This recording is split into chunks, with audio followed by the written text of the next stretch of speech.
¿qué tal jóvenes? ¿Cómo están? Miren, el día de hoy vamos a empezar entonces con la primera clase de lo que viene a ser el curso de química, ¿ok?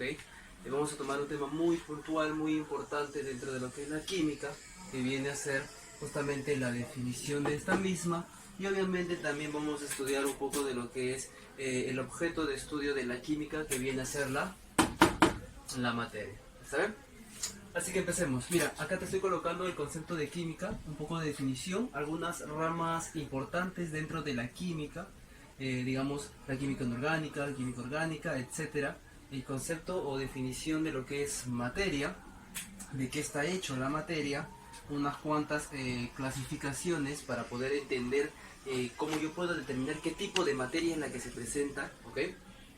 Los fenómenos, es decir, las reacciones o sucesos que pueden pasarle a la materia, ¿está bien? Cuando quemamos, rompemos o hacemos cualquier actividad con esa materia. Los estados básicos, que son 4, ¿está bien? Los estados básicos de la materia, y obviamente un poco más de lo que son los cambios de estado de la materia. Listo. Entonces, empezamos. ¿Qué cosa es la química? Bueno, la química, como nosotros sabemos muy bien, es un tipo de ciencia, ¿ok? Es una ciencia. La ciencia, profesor, ¿qué cosa es? Eso también lo hemos visto en otros temas. La ciencia es, digamos, un método por el cual un científico o cualquier persona trata de buscar conocimiento, información nueva y la verdad sobre algo, ¿ok? De tipo natural, obviamente, porque estudia la naturaleza, en este caso la naturaleza de la materia, del comportamiento de la materia misma. Y de tipo empírica, porque está basado obviamente en experiencias, en experimentos, y siempre tiene que realizarse en laboratorio mínimo, ¿ok? Obviamente acá estoy colocando la definición neta de empírico, que es experiencia básicamente, y obviamente el objeto de estudio, que en este caso vendría a ser el objeto de estudio de la química, que es la materia. ¿Está bien? Listo, ya profesor, pero la química es un tema de manera global, pero de manera puntual. ¿Qué cosa, qué tipo de química podemos presentar? En realidad hay muchas, pero las más importantes son la química inorgánica, la química orgánica, la química analítica y la bioquímica. La química inorgánica es aquella química que no estudia en moléculas de enlace carbono-carbono, es decir, que no van a presentar carbono-carbono, ¿ok? Mientras que la orgánica son aquellas moléculas que presentan enlace carbono-carbono, ¿está bien? La analítica se basa netamente en el estudio de los datos que pueda arrojar cualquier reacción química. Cuando nosotros mezclamos azúcar con agua, se genera una cierta cantidad de agua azucarada. Todo ese análisis, que básicamente es estudiado también por la estequiometría, está dado justamente por la química analítica. Y la bioquímica es aquella química que está relacionada con los seres vivos, es decir, con el llamado metabolismo. El metabolismo es la química que está relacionada con los seres vivos. ¿Está bien? Listo, chicos. Entonces, ahora sí vamos a definir lo que es la materia en sí.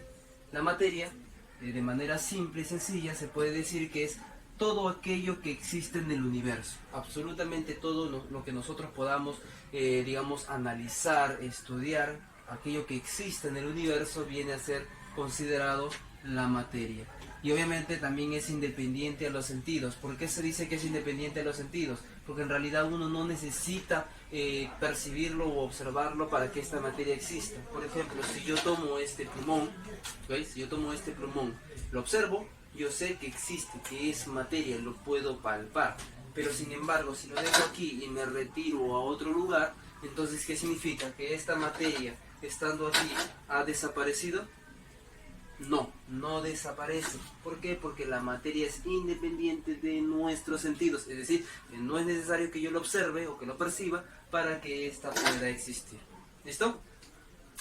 Ahora, obviamente también la materia debe estar hecha de algo. ¿De qué está hecha, profesor? ¿Cuál es la mínima unidad? Y te lo resalto, por favor. ¿Cuál es la mínima unidad que compone a la materia? La materia está hecha por una pequeña partícula estudiada ya desde hace muchos siglos, que viene a ser el átomo.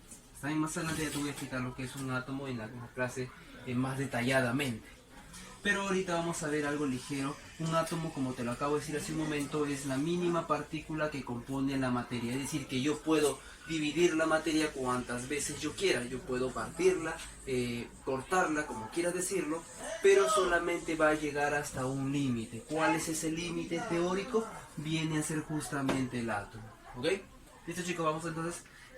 Tenemos que el átomo, a pesar de ser la partícula mínima que compone la materia, también está compuesta de otras partículas mucho más pequeñas, pero que no se consideran por sí solas la mínima unidad de la materia. ¿Ok? Tenemos en el centro, en la parte nuclear, ¿ok?, a dos partículas muy grandes e importantes, que son el neutrón y el protón. ¿Ok? Tanto el neutrón como el protón, ambos suman en conjunto lo que viene a ser los nucleones. Se le llama nucleones, ¿por qué? Porque forman el núcleo. En pocas palabras, forman la mayor parte del peso de todo el átomo. Viene a ser un 99,99% de todo el peso del átomo, viene a estar dado por el neutrón y protón. Dicho sea de paso, el protón tiene carga positiva, y es por eso, como es el único que tiene carga positiva dentro del núcleo, también se le llama con otro nombrecito, que es la carga nuclear. Mientras que el neutrón no tiene carga y digamos que no le suma ninguna carga al núcleo. ¿Listo? Mientras que el protón le da la carga positiva al núcleo, es decir, le da la carga positiva de manera general al átomo, y nosotros sabemos muy bien que en realidad el átomo debe ser cero, debe ser neutral, por lo tanto debe haber otra partícula afuera del núcleo que le esté dando la carga negativa. ¿Quién es el que le da la carga negativa? Pues el opuesto al protón, que viene a ser el electrón. El electrón está fuera del núcleo y tiene carga negativa. Y además de eso, a pesar de ser el más pequeño de todos estos, ocupa un gran espacio, que viene a ser el 99,9% del volumen total del átomo. Viene a estar compuesto del lugar que ocupan los electrones. En pocas palabras, un átomo es un punto donde se encuentra toda la materia, rodeado de un espacio cubierto por los electrones mucho más grande que ese núcleo. Un átomo compone moléculas al unirse con otros átomos, y las moléculas al unirse entre sí componen a la materia percibida, a la materia conocida. Ahora sí, un poco de clasificación. ¿Ok? ¿De qué va a depender la clasificación? Obviamente depende de la complejidad de la materia, más adelante lo vamos a ver, y también de la percepción que podamos tener de esta misma. ¿Está bien? Entonces aquí, como pueden ver ustedes en el segundo recuadro, tenemos la clasificación básica de lo que es la materia. La materia en realidad la podemos clasificar como una partícula, una sustancia que está compuesta de dos tipos, ¿okay?, que en realidad se puede expresar de dos maneras. Una de ellas es la materia de tipo energía y otra es la materia de tipo corpúsculo. ¿Qué es un corpúsculo? Es aquella materia que nosotros podamos tocar, percibir, ¿ok? Tenga masa, tenga volumen, tenga peso, etc. En cambio, ¿qué es una materia de tipo energía? Es aquella materia que nosotros no podemos percibir fácilmente, que no tiene un cuerpo en sí. Por ejemplo, la luz, por ejemplo, las ondas de radio, por ejemplo, digamos, las ondas cósmicas que se presentan fuera en el universo, ¿okay?, entre otros. Y también sabemos muy bien que hay una correlación entre ambos, es decir, que el corpúsculo se puede convertir en energía y la energía se puede convertir en materia corpuscular. Y profesor, ¿cómo puede ser eso posible? Bueno, en realidad hubo alguien que pudo, digamos, representar mediante una fórmula esto que te acabo de mencionar, ¿ok? Cuya fórmula fue dada justamente por Albert Einstein, que te dice que la energía está en relación a la masa, es decir, al cuerpo de la materia, cuando ésta está llevada a velocidades extremas, como lo son la velocidad de la luz al cuadrado, ¿ok? Un tema que quizá lo vamos a ver a futuro. Pero hablando netamente de la materia corpuscular, que es la más importante para ustedes, al menos, tenemos dos tipos, las sustancias y las mezclas. Pero en realidad, una mezcla se va a originar a partir de lo que viene a ser las sustancias. ¿Está bien? Tenemos entonces las sustancias de tipo simples o elementales, ya que son aquellas sustancias que están basadas en los elementos. Y tenemos las sustancias que son los llamados compuestos, porque digamos que están formados por más de un solo elemento, perdón, ¿ok? Ahora, una vez que ya tengo mis sustancias, sean simples o sean compuestas, yo mezclando, combinando diferentes tipos de sustancias, puedo originar una mezcla, ¿ok? Primero vamos a explicar entonces sustancia. Una sustancia, básicamente una sustancia simple o elemental, es aquella sustancia que está hecha netamente de un solo elemento, ¿ok? Uno solo es el que lo compone. Pero por favor, ten la acotación de que te estoy hablando de elementos, no de átomos. Es decir, no importa la cantidad de átomos, sino importa la cantidad de elementos presentes, ¿ok? Por ejemplo, acá tengo una O, que viene a ser el átomo llamado oxígeno, el elemento llamado oxígeno. ¿Cuántos átomos hay presente en este de acá? Solamente hay uno. ¿Está bien? Que es un dato sí importante, pero que no interviene en la clasificación. Lo que interviene acá es el tipo de elemento. Es decir, acá ¿cuántos elementos se presenta? Un solo elemento. Por lo tanto, como es un solo elemento, va como sustancia simple. En cambio, este de acá, O2, profesor, ¿es lo mismo? No, ahora tiene dos. Sin embargo, como tiene dos átomos, y te estoy hablando que el átomo no tiene nada que ver con la clasificación, significa que debo revisar ahora la cantidad de elementos. ¿Cuántos elementos hay presente acá? Solamente es oxígeno, así haya 2, así haya 3, 4, 5, 6, no importa, sigue siendo un solo elemento.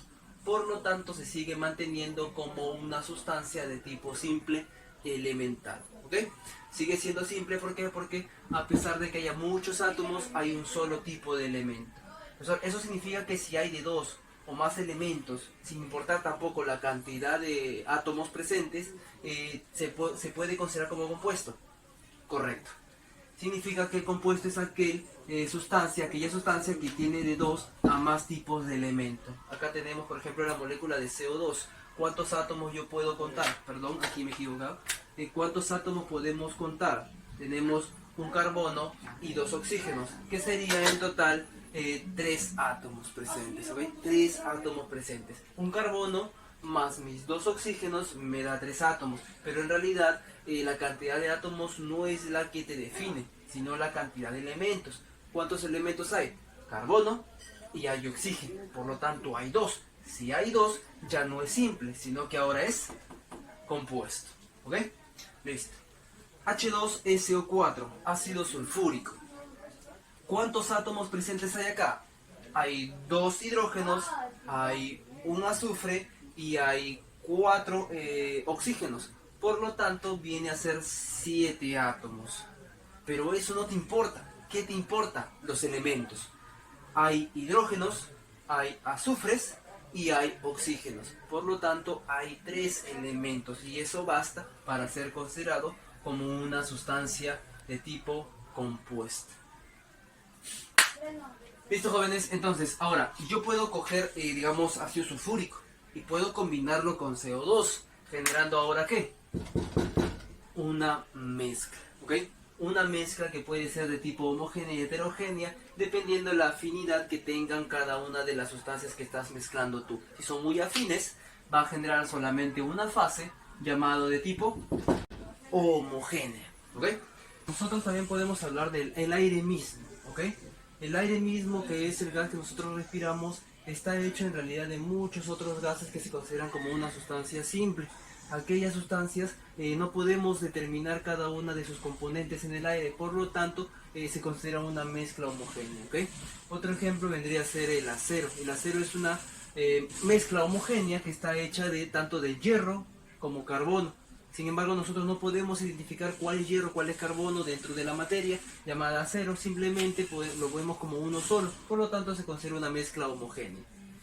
Una mezcla heterogénea es aquella mezcla que presenta 2 o más fases dependiendo de la cantidad de sustancia que nosotros le agreguemos. Tenemos por ejemplo el ejemplo clásico que es el agua y el aceite. A pesar de que combinemos agua y aceite, la agitemos o la mezclemos bien, de todas maneras el aceite siempre se va a separar según la densidad con el agua y la arena siempre va a sedimentar. Por lo tanto, va a haber 2 fases.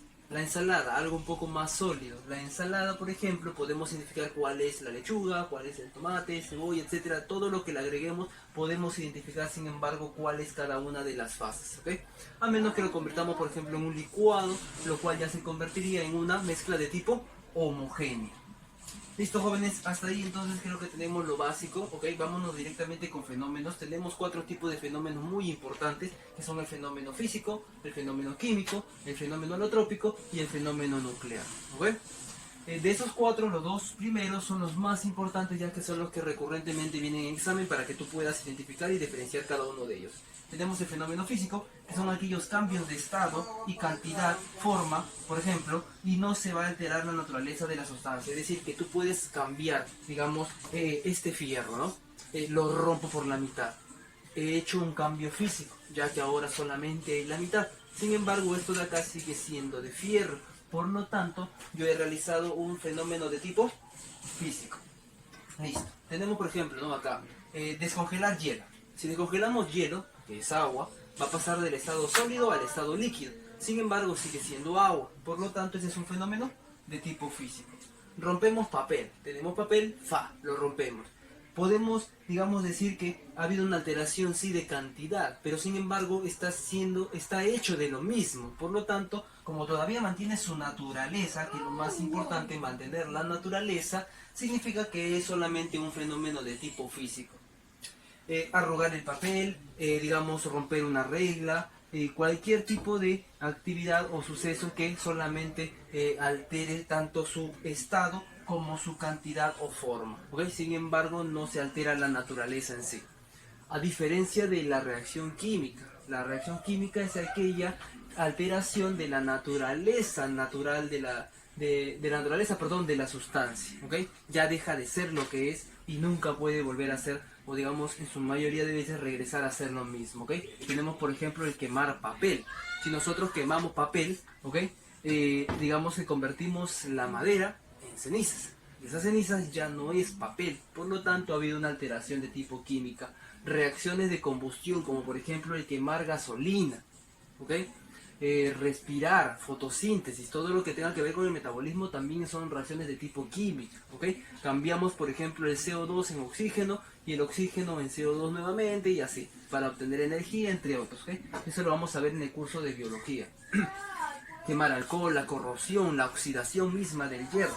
Cada vez que el hierro se oxida, se convierte en óxido de hierro, por lo tanto ya no es la misma sustancia, ¿ok? Estos dos, por favor, quiero que los repases y puedas diferenciar, porque muchas veces en las preguntas te viene eso, te dicen la reacción y te preguntan qué tipo es, física o química.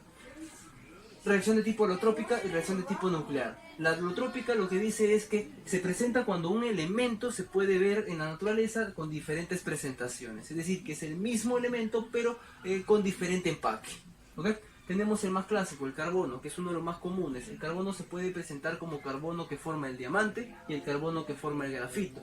Ambos están hechos del mismo carbono, sin embargo tienen diferentes presentaciones y se ven muy distintos, y eso se debe principalmente a factores físicos en los cuales se puede encontrar este tipo o cada tipo de carbono, a pesar de que es el mismo, ¿sabes? Así que podemos presentar el mismo elemento pero con diferentes empaques, digámoslo así, pues, ¿no? Fenómeno nuclear es aquella modificación del núcleo del átomo, es decir, puede romperse, puede aumentarse, puede crecer, puede destruirse. Todas esas alteraciones a nivel de núcleo, ¿okay? A nivel de núcleo se le llama reacciones de tipo nucleares o fenómenos nucleares. El ejemplo más clásico son los que se utilizaron para crear las bombas nucleares o atómicas, en los cuales se chocan dos núcleos de átomos y se rompen esto de acá, produciendo una gran cantidad de energía. Ahora sí vamos directamente con los estados. Son 4 estados para ti muy importantes: el estado sólido, el estado líquido, el estado gaseoso y el estado plasmático, ¿ok? Antiguamente solamente se mencionaban estos 3 estados, pero actualmente también se está utilizando, se está enseñando mucho el estado plasmático, ya que está viniendo en exámenes, ¿ok? Listo, tenemos el estado sólido. El estado sólido nosotros podemos identificarlo fácilmente porque es aquello que podemos palpar, podemos tocar y es rígido, ¿ok? Ahora, ciertas características que se dan en el estado sólido. Para que una materia esté en estado sólido, su temperatura interna, ¿okay? Su temperatura interna debe ser una temperatura baja. ¿Y qué importancia tiene, profesor, que tenga una temperatura baja? Al tener una temperatura baja, lo que genera es que los átomos no tengan tanta energía. Y como no tienen tanta energía, casi no se mueven. Y como casi no se mueven, entonces se apilan, se unen entre sí, generando una rigidez. ¿Ok? Generando una rigidez. Y por lo tanto el movimiento es limitado, solamente tiene un movimiento de tipo vibratorio. ¿Listo? Ahora, también obviamente debido a que se acoplan, se unen, se acomodan entre sí, el movimiento vibratorio genera que la forma de cada una de las sustancias sea una forma definida. Tú tienes, digamos, este fierro, tiene una forma la cual tú difícilmente puedes alterar o no se altera fácilmente, por lo tanto su forma es definida. Además de eso también sabemos muy bien que el volumen es definido. Si yo tengo que esto ocupa, no sé, digamos un volumen de 1 litro, este de acá no se va a poder ver alterado, a pesar de que yo, digamos, mueva o agite o quizás moldee esto de acá, va a seguir siendo esa cantidad de volumen. Son rígidos y obviamente también se tienden a dilatar cada vez que lo calientas un poco, ¿no? Ahora, profesor, ¿y qué es F cohesión y F repulsión? Son las fuerzas que hacen que se unan o se separen los átomos que están presentes en esa materia. La fuerza de cohesión es aquella fuerza que los une y la fuerza de repulsión es aquella que los separa. La fuerza de cohesión, obviamente, en el estado sólido, o sea que se unan, es mucho más fuerte que la fuerza de repulsión y es por eso que se mantienen unidos, se mantienen rígidos y solamente se mueven limitadamente, ¿okay? Con un movimiento de tipo vibratorio. Listo. Ahora, ¿y qué pasa si yo le aumento un poco más la temperatura? Si yo le aumento más la temperatura, entonces voy a agregar un poco más de energía. Y al agregar más energía, estos de acá se empiezan a mover más, ¿ok? Se mueven más, por lo tanto, la fuerza de cohesión ahora es igual a la fuerza de repulsión. Se pueden mantener unidos, pero se pueden separar. Unirse y separarse, ¿ok? Listo. Estos de acá también se dilatan al calor, es decir, se aumenta la temperatura. Estos de acá tienen forma definida, ¿ok? Forma definida. Perdón, no, acá no, al revés, ok, al revés, colocado al revés, vamos rápidamente, tienen una forma indefinida, ok, y un volumen de tipo definido, perdón, es decir, la forma va a depender del recipiente. Si este de acá, digámoslo así, se adapta, ok, se va a adaptar al recipiente que lo contiene, sea cual sea la forma del recipiente, el agua o un líquido siempre se va a adaptar a esa forma, por lo tanto va a ser indefinida. En cambio este de acá, a pesar de que se pueda mover, se pueda moldear, sigue siendo un volumen definido. Si yo tengo 1 litro acá, lo coloco en 1 litro de un recipiente más plano, de todas maneras va a seguir siendo 1 litro, no va a cambiar en nada, no puedo comprimirlo, no puedo aumentarlo, sigue siendo el mismo volumen. Y su movimiento ahora es de tipo fluido, ¿no? Tiene movimiento vibratorio porque obviamente es un derivado del estado sólido, pero además de eso también tiene un movimiento de tipo llamado traslación. Es decir, que se puede trasladar, puede lo que nosotros comúnmente llamamos como fluir. ¿Listo? Tercer estado, el estado gaseoso. Aquí, si te das cuenta, va a variar en algo. Si acá la fuerza de cohesión era mayor y acá la fuerza de cohesión era igual, ahora la fuerza de cohesión va a ser menor a la fuerza de repulsión. Tenemos que acá le aumentamos la temperatura, por lo tanto los átomos se excitan aún más, ¿ok? Se excitan aún más, generando un movimiento mucho más desordenado, ¿ok? El movimiento de tipo caótico.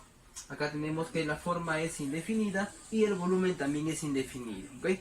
Ahora, eso significa que este gas o esta sustancia de estado gaseoso no va a tener una forma estable, sino que va a depender del recipiente. Si yo coloco un recipiente ancho o un recipiente alto, el gas se va a adaptar al mismo. Y además su volumen es indefinido, es decir que yo puedo tener 1 kilo de un gas y colocarlo en un balón de 1 litro o colocarlo en un balón de 10 litros y sin embargo ese kilo va a adaptarse al espacio que está siendo ocupado, ¿no? Y obviamente eso también depende, el volumen definido depende de la temperatura y presión. Si yo le aumento el calor, la temperatura, los átomos se van a separar más, por lo tanto su volumen va a aumentar. Listo, chicos. Entonces vámonos ahora a lo que viene a ser la última parte, es el estado plasmático. El estado plasmático es aquel estado hiperexcitado del gaseoso, ok, agarramos un gas y lo excitamos aún más, y al excitarlo aún más, este de acá se va a empezar a ionizar, ok, y profesor, ¿a qué temperatura se empieza a ionizar ese gas? Generalmente son a mayores de 20.000 grados centígrados, ¿está ahí? Cada vez que nosotros aumentamos la temperatura hasta llegar a mayor a 20.000 grados centígrados, nosotros vamos a estar en un estado plasmático, un estado de gran cantidad de energía, un estado de gran cantidad de presión, y además de eso es el estado más abundante presente en la naturaleza. La naturaleza, a pesar de que sea, digamos, acá en el planeta Tierra, no esté muy presente, de manera general en el universo está muy presente. Lo tenemos, por ejemplo, en la ionosfera, ¿okay? Que es una de las capas de la atmósfera de la Tierra, generando lo que son las auroras boreales, que son esas luces que se pueden ver en en el polo norte, en algunas zonas. Lo tenemos en las estrellas, que son uno de los más abundantes, en el magma mismo de la lava, ¿okay? Y obviamente en la materia interespacial, es el espacio negro que aparentemente está vacío en el universo, ¿okay? Sin embargo hay una materia interespacial. Además de eso, el átomo, al estar muy hiperexcitado, se empieza a romper, generando fenómenos de tipo nucleares, donde el núcleo y los electrones se empiezan a soltar, es decir, a separar. Es como cuando ustedes, digamos, están en una temperatura frío, ¿no? Si están en frío, están en sólido, todos se empiezan a juntar, se empiezan a unir y casi no se mueven. En cambio, si empieza a subir la temperatura un poco, como que te alejas de las personas, tratas de moverte o de separarte para que no te dé tanto calor. En el estado gaseoso, al haber tanto calor, tú ya como que te alejas de los demás, te separas mucho más, ¿ok? Y en el estado plasmático, al haber demasiada temperatura, tú ya te empiezas a sacar la ropa, ¿cierto? Y esa ropita vendría a ser lo que son los electrones sueltos. ¿Está bien? Listo, chicos. Entramos en lo que viene a ser los cambios en la materia. Del estado sólido al estado plasmático va a depender todo de la temperatura. A mayor temperatura voy a pasar del estado sólido al estado plasmático, ¿okay? Pasando por el estado líquido y el estado gaseoso. El proceso por el cual el estado sólido pasa al estado líquido se le llama fusión, y cuando del líquido paso a gaseoso se le llama vaporización, dependiendo obviamente del punto de ebullición de cada una de las sustancias analizadas. El estado gaseoso que pasa al estado plasmático se le llama ionización, porque recuerdo muy bien que te hablé hace un momento sobre la ionización cuando un gas se carga de energía, ¿ok?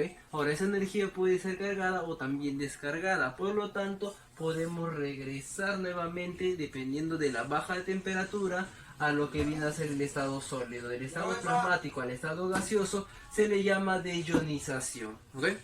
Del estado gaseoso al estado líquido se le llama condensación o licuación. Del estado líquido al estado sólido se le llama solidificación. Ya, profesor, bacán. Y estas flechas de acá que van directamente del estado sólido al estado gaseoso y del estado gaseoso al estado sólido, es un proceso muy especial que solamente sucede en algunas sustancias, que se le llama sublimación, ¿ok? Cuando va del estado sólido al estado gaseoso se le llama sublimación directa, mientras que cuando va al estado gaseoso al estado sólido se le llama sublimación inversa. ¿Dónde sucede eso, profesor? Sucede en algunas sustancias como por ejemplo el CO2, ¿ok? Que se puede convertir al momento de bajarle la temperatura en hielo seco, y hielo seco obviamente cuando le subo la temperatura, lo dejo a la temperatura ambiente, se puede convertir nuevamente en CO2. Es ese gas que, por ejemplo, o ese hielo que se utilizaba antiguamente en las películas de terror en los cementerios para que se genere ese humo, pues, ¿no? También lo podemos encontrar, por ejemplo, en los frigideres antiguos. Cuando tú liberabas o abrías la puerta, sale una especie de humo. Ese humo es justamente el hielo seco que está liberándose con la temperatura ambiental como CO2. Y la naftalina, que es esa pepita blanca, ¿ok? Que utiliza tu abuelita, ¿ok? No esa pepita que tú consumes, sino la pepita blanca que utilizaba tu abuelita en los roperos para que no entre la polilla. ¿Está bien? Es una pepita que pasa del estado sólido al estado gaseoso directamente. O por ejemplo los aromatizantes de los autos, ¿ok? Son, digamos, muñequitos de estado sólido que pasan directamente al estado gaseoso liberándose como gas olorosos, pues, ¿no? Listo chicos, entonces hasta aquí creo que terminamos la primera parte de materia, que es uno de los primeros temas, por no decir el más importante también dentro del curso de química, y espero que acoten o que tomen nota muy puntuales, ¿ok? Y les haya gustado la clase. Pues. ¿Listo?